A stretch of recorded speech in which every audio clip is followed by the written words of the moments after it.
this lecture, I would like to build your presentation skill one step at a time.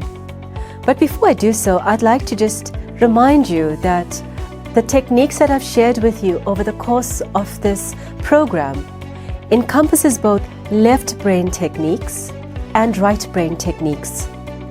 Left brain techniques are more rational, they're more logical, they're based around theory.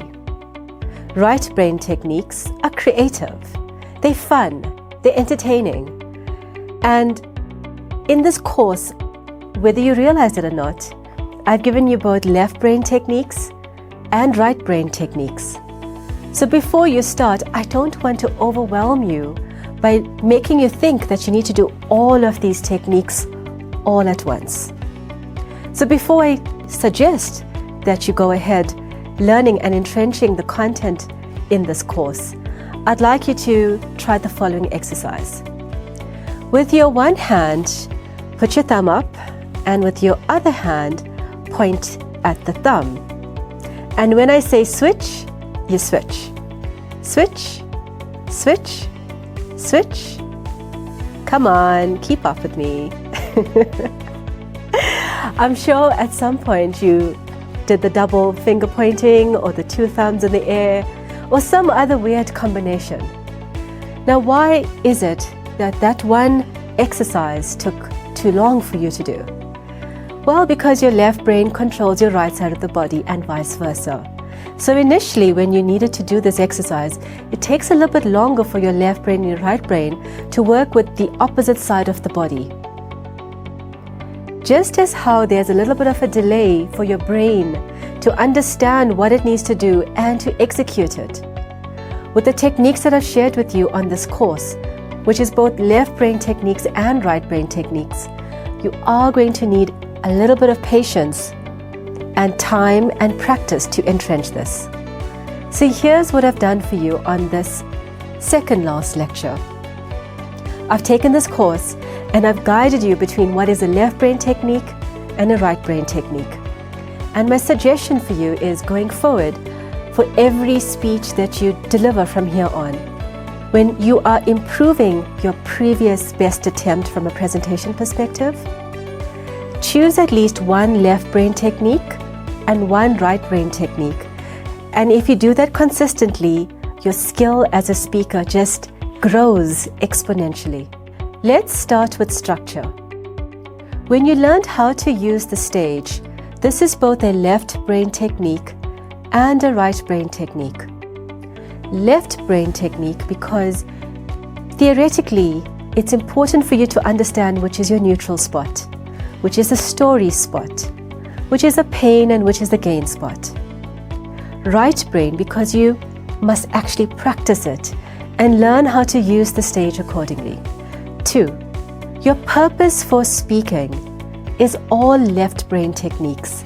That's where you are doing your initial planning for your presentation. 3. When you're learning the different ways to commence your talk with the different P's, the S's and the Q's, that's both left and right brain techniques. Left because your left brain needs to understand the different techniques. Right brain because you need to go and practice it and deliver the speech live. 4. Ways to start off your speech in an impactful way.